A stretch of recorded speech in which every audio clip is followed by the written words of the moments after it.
Oke guys, assalamualaikum warahmatullahi wabarakatuh. Nah, di video kali ini, gua akan menjelaskan sedikit tentang proses kerja ke Jepang ya. Nah, kebetulan banyak yang nanya di Instagram maupun di YouTube ya kan, banyak sekali yang nanya teman dekat maupun yang baru kenal ataupun yang belum kenal sama sekali, banyak yang nanya ya. Nah, ini khusus buat di kampung saya pribadi ya, kampung saya sendiri. Nah, ataupun di tempat kelahiran saya sendiri. Nah, ini terkhusus buat di tempat kelahiran saya sendiri. Nah, jadi begini, kerja ke Jepang ini bukan seperti kerja seperti di Malaysia ya, seperti di Malaysia, kerja di Kamboja yang biasa kita dengar ya. Nah, kalau di tempat saya itu, kita cerita sedikit sekarang ya. Di tempat saya kan orangnya orang Kalimantan Barat, eee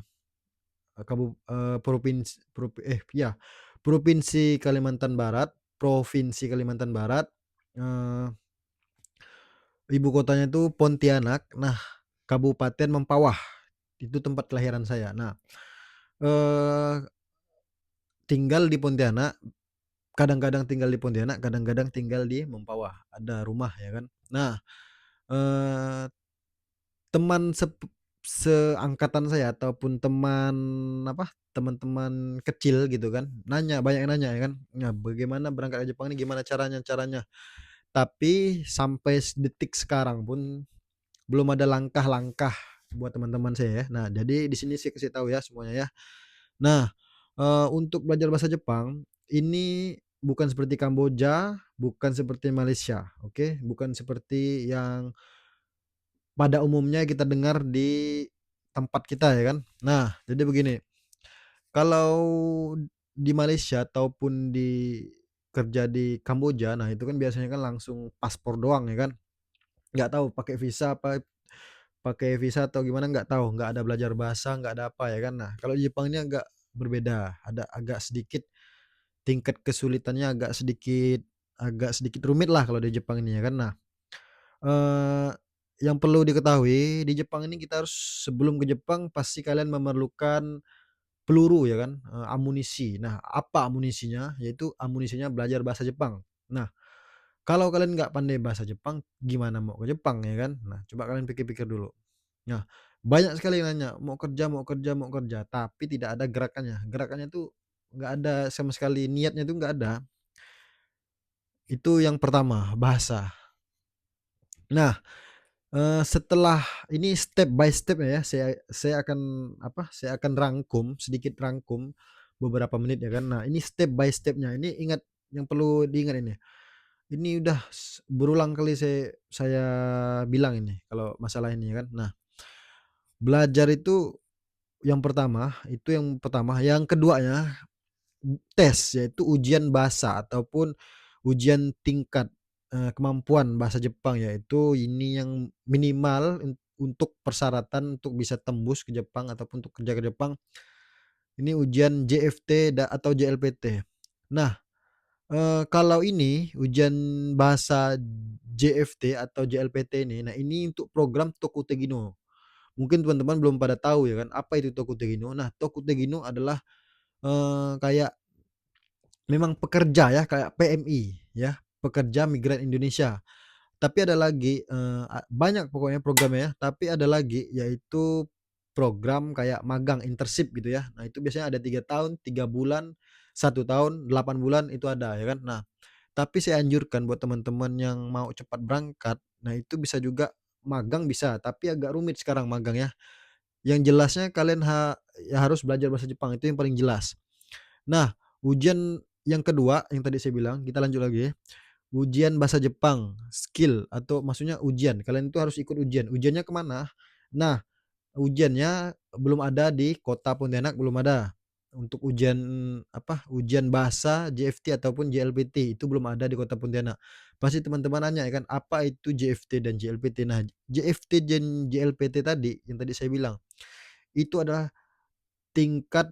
ujian tingkat kemampuan bahasa Jepang, itu masih level 4, dia itu ada 5 level, 1, 2, 3, 4. Level 1 itu yang paling atas, itu kayak setara dengan orang Jepang asli, yang kedua ini agak di bawah orang Jepang asli, ya itu yang biasa dipakai untuk orang kuliah, ya kan. Nah itu teman-teman, singkatnya ya kan, singkat ceritanya. Nah, Untuk yang JFT, JLPT ini tingkat levelnya masih tingkat 4 atau semi-semi tig 4, 5 gitulah, masih apa, masih basic, masih standar ya, masih basic-nya kalau ngomong misalnya ngomong-ngomong apa, omongan sehari-hari lah gitu ya kan.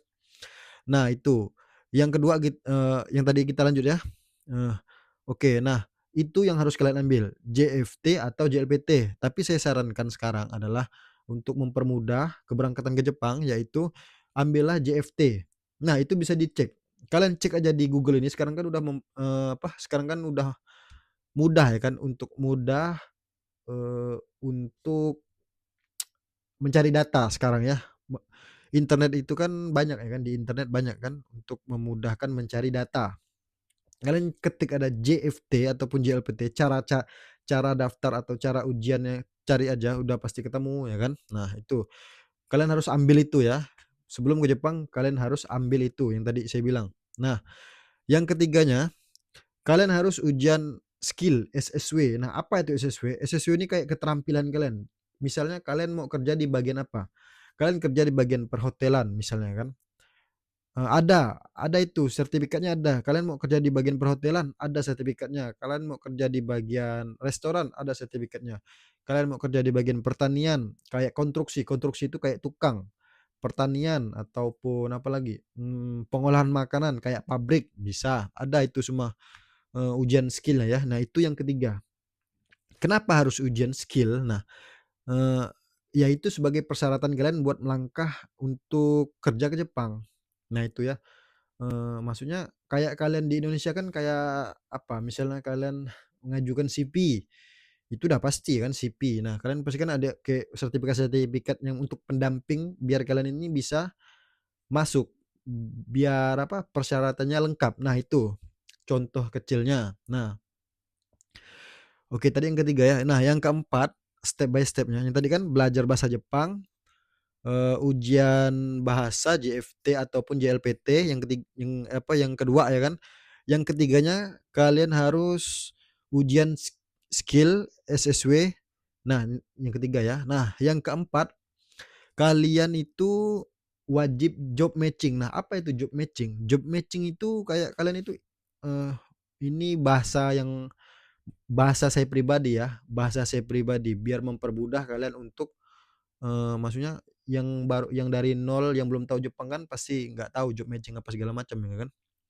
Nah job matching ini kayak kalian ini mencari job kalau misalnya ada job di LPK ini, kalian cari itu, kalian share job matching apa, gimana cara mencarinya di mana, di TikTok itu banyak itu, kalian lihat aja job matching, nah kalian cari job Jepang misalnya, kalian cari di TikTok ataupun di Instagram ada itu, banyak itu job matching-nya. Nah kalau kalian penasaran ataupun nggak tahu, kalian komen aja di bawah ini, kalian kan bisa kalian IG ataupun kalian follow follow IG saya ataupun TikTok saya itu follow terus ditanya ya kan yang mana bagian yang nggak tahu ya kan. Jadi biar bisa interaksi kita, pasti saya jawab, oke.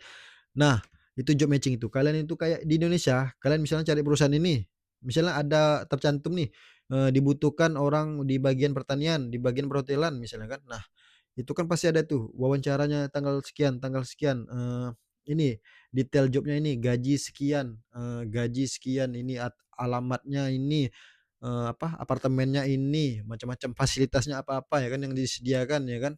Kayak gitu ya contohnya ya. Nah, lagi ya, saya jelaskan sedikit lagi. Kalau job matching ini kan pokoknya kayak di Indonesia ya, semacam kayak di Indonesia. Saya belum pernah juga kalau di Indonesia ya, baru sekali saya interview di Indonesia. Nah pokoknya dia itu kalau job matching ini kalian tebar CV kalian tuh ada 3 ataupun 6 perusahaan, ya kan. Nah, yang mana yang itu kalian pilih. Nah, ataupun 2 kalau kalian yakin satu perusahaan yang kalian apa, interview, yang kalian ikut wawancara gitu ya. Nah, itu ya yang keempat tadi job matching ya. Nah, yang kelima ini mungkin ini ya, kalian tuh MCU. Nah, kalian udah job matching, udah dapat, pasti kalian disuruh MCU. Pasti itu. Udah dapat jobnya tadi kan, udah keterima nih misalnya, udah keterima, nah kalian itu MCU. Apa itu MCU? pasti kalian udah pada tahu ya kan, mau tes tentara kan pasti ada MCU kan, mau tes tentara, polisi, PNS pasti ada MCU kan. Nah sama, Jepang juga sama. Karena apa? Untuk mengecek bahwasanya kalian itu sehat. Biar di Jepang itu tidak sakit-sakitan, biar nggak nyusahin, oke. Nah itu fungsinya MCU untuk di Jepang. Pasti ada yang nanya, "Bang, kenapa kok ini nggak perlu MCU, padahal kan cuma kerja biasa-biasa." Enggak, di sini, di Jepang ini fisik, ya kan, fisik. Karena apa? Karena ya kalian itu bekerja di sini, kalian bukan bos di sini, oke. Nah kayak gitu, MCU ya tadi ya, kalian sudah keterima, misalnya nih kalian udah keterima, misalnya job perhotelan ataupun pengolahan makanan ataupun pertanian, kalian udah diterima. Nah, udah diterima, kemudian kalian pasti disuruh MCU, cek kesehatan. Nah, tapi sebelumnya kalian harus percaya diri bahwasannya kalian ini sehat. Sebelum cari job ataupun sebelum ujian bahasa Jepang ataupun pokoknya sebelum kalian apa-apa ini kalian harus minimal nih kalian harus, "Oh, badan saya ini sehat apa enggak ya?" Gitu, kalau kalian masih ragu, kalian cek sebelum tadi, yang step tadi, sebelum yang step bawah tadi, belajar bahasa Jepang tadi. Kalian cek dulu seharusnya, kalau kalian masih ragu, karena kalau sakit yang penting itu jangan sakit, TBC ya, sakit-sakit yang menular itu jangan ya, yang penting ya, oke. Nah, setelah itu MCU ya kan, kan tadi udah matching job, udah keterima, MCU, lalu kalian pasti disuruh tanda tangan kontrak. Nah, kalau tanda tangan kontrak, itu kalian itu, kontrak kalian sudah keluar biasanya seminggu ataupun sebulan, paling biasanya biasanya keluar itu seminggu ataupun sebulan gitulah, kira-kira jaraknya ya, seminggu ataupun sebulan. Pas kalian setelah matching matching job dinyatakan lulus, nah lalu MCU, lalu kalian tanda tangan kontrak. Nah, tanda tangan kontrak. Nah, yang ke berapa nih? Satu, 2, 3, 4, 5, 6. 6 ya tadi tanda tangan kontrak yang ke-6. Nah, yang ketujuhnya adalah paspor. Nah, ini kalian paspor. Tapi sebelum itu kalau seandainya kalian mau buat paspor juga, sebelum dari apa tadi, step-step yang lainnya, awal-awal kalian sudah buat paspor juga nggak masalah, karena paspor ini penting ya. Kalian mau ke mana bisa, misalnya kalian mau umroh, kan udah pasti kan semua orang pasti mau umroh. Nah, lebih baiknya dibuat aja nggak masalah, kalau paspor itu kalian buat dari awal pun nggak masalah ya kan. Nah, yang ketujuh itu ada paspor ya kan, satu 2 3 4 5 6 7 oke, betul ya 7. Paspor ya kan. Nah, paspor itu di bagian ketujuh, oke paspor udah pasti kalian semua tahu, kalian buat di imigrasi, buat online dulu, daftarnya online bisa, langsung ada nomor antrian, langsung cek imigrasi di daerah kalian masing-masing. Nah, yang ketujuh. Nah, yang kedelapan itu ada CEO, eh, CO cowe ya, oke. Kayak LG apa itu LG? LG itu kayak surat keterangan bahwasanya kalian itu udah fix kalian itu boleh berangkat. Ada suratnya kertas warna kuning itu, nanti kalian dapat, setelah kalian tanda tangan kontrak, paspor. Nah, setelah paspor itu ada keluar kayak CO, kayak CO apa namanya ya, co COE, oke oke. COE, nah kayak, keluar ya kan. Dari Jepang itu mengeluarkan surat bahwasanya ada COE. Nah, itu keluar dari apa, pokoknya itulah, kurang paham juga saya jelaskannya ya. Pokoknya COE tulisannya ya.